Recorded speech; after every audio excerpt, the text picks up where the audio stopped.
Gemini, ito yung reading mo para sa susunod na 7 days. Ano yung mga ganap, mga dapat malaman? Sun, Moon, Rising, Venus signs, or cross watchers. Maraming salamat sa iyong patuloy na pagsubaybay sa aking mga readings, Gemini. Sobrang thankful and grateful po ako sa lahat ng shares, likes, and comments ninyo. And regarding private reading services ko, basahin nyo na lang guys yung mga nakasulat sa description or panoorin nyo yung hanggang dulo ng video, nandyan yung mga details.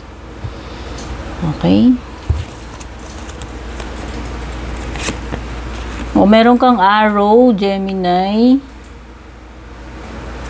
Arrow, quill, bowl, rat,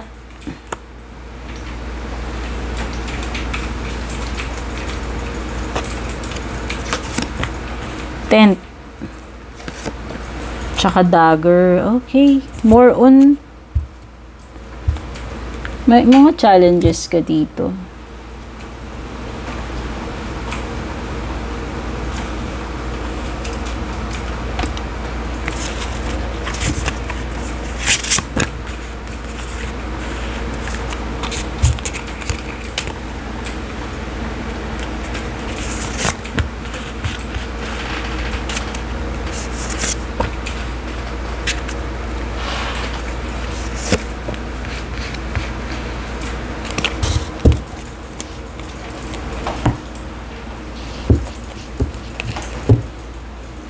Okay, unahin na natin to. Meron kang arrow. You are on the right path regarding some aspect of your life.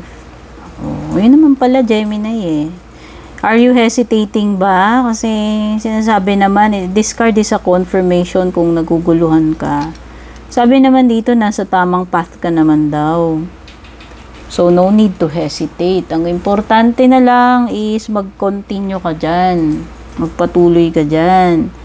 O, get back to the basics daw, Gemini.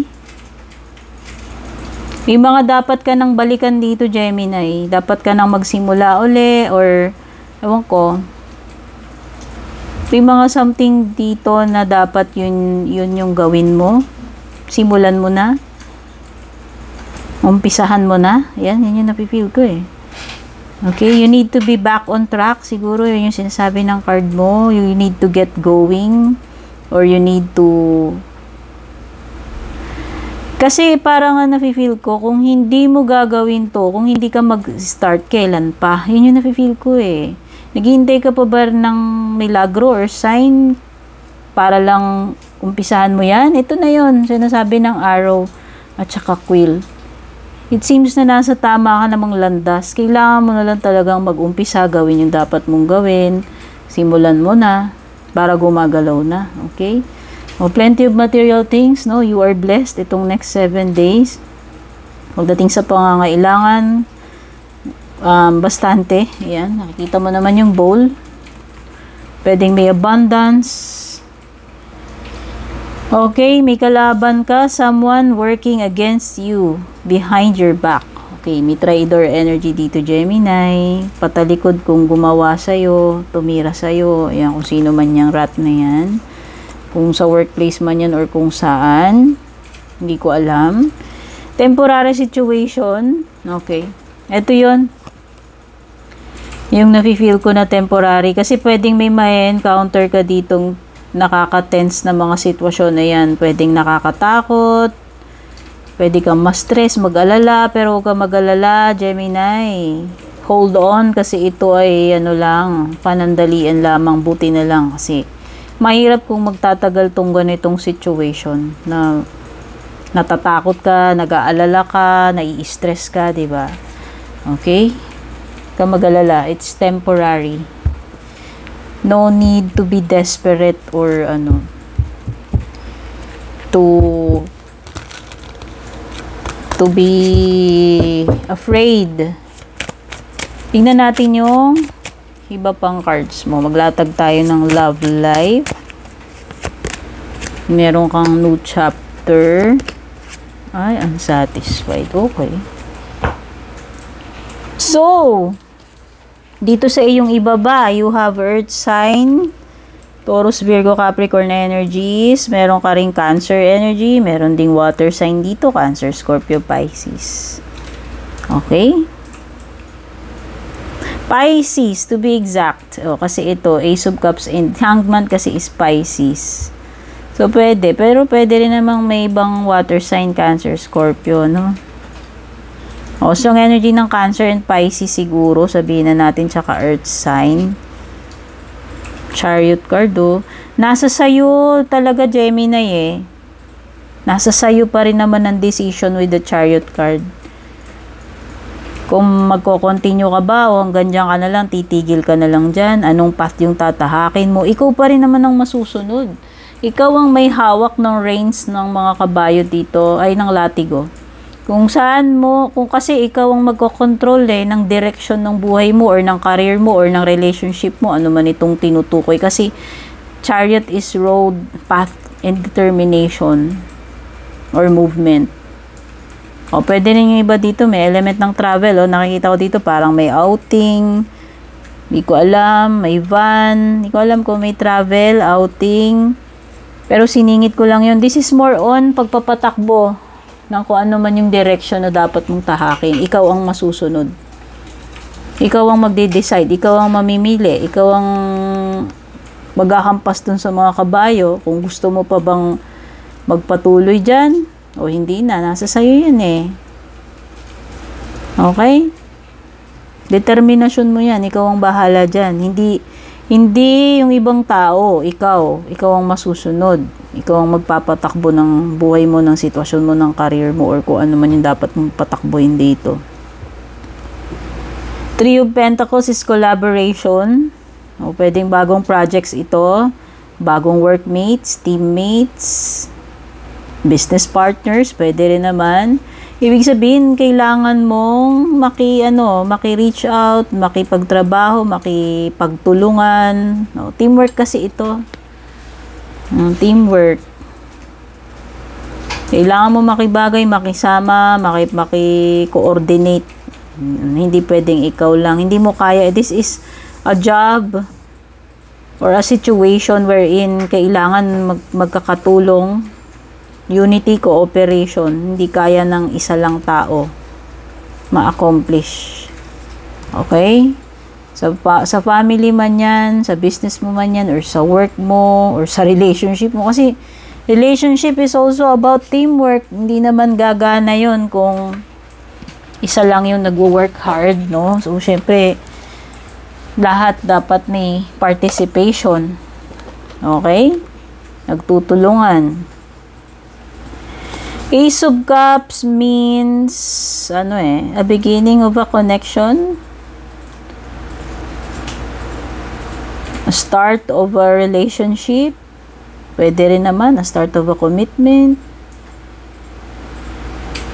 A gift, kasi si Ace of Cups is yung ewan ko, something na marireceive mo.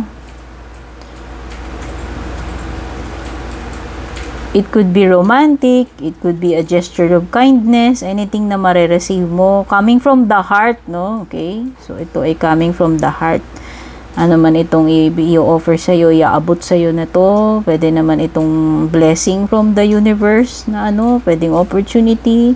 Pero pwede rin itong hudyat ng bagong love life. Kasi may new chapter ka sa love life mo. Some of you are trying to move on. Pwedeng gusto nyo nang gumaling, and pwedeng may panibagong chapter sa buhay mo, panibagong person na papasok sa buhay mo. Hangman.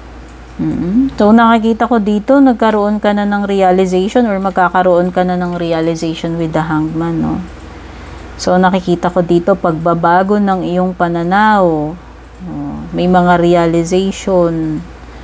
May mga napag-isipan ka na mabuti, okay. So, ngayon, mas naiintindihan mo na yung bagay-bagay. Or, nagbago na yung nagbago na yung perspective mo dito, eh. Hindi ko alam kung tungkol saan to. Pwede naman sa romantic yan, pwede rin namang hindi.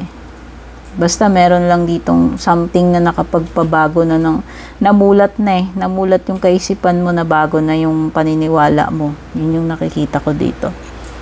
Nagbago ng feelings or paniniwala about someone or something.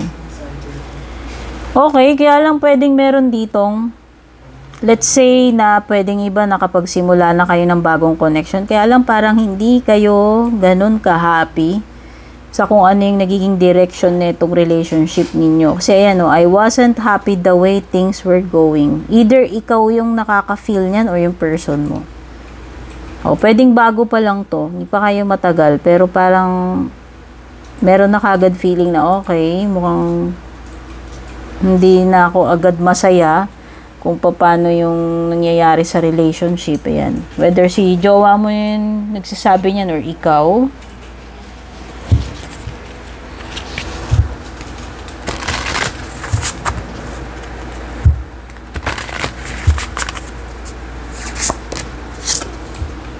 Adaptability with the Fox and Ivy. Tapos you have Ram and Dahlia, determination. Again, Chariot card is about determination. Depende talaga sa iyo, Gemini eh. Quitter ka ba o winner? Yan. Gaano ka ka-determined na ma-achieve mo yung destination or goal mo with the Chariot card?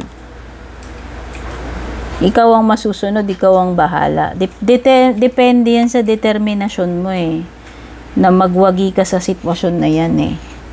Ikaw pa rin ang bahala magmaniobra. Okay? Nang kung anong direction yung tatahakin mo. And also, adaptability. Naniniwala ako because Geminis are mutable signs. And naniniwala ako na natural na abilidad ninyo yung nakakapag-adapt kayo to any occasion or situation.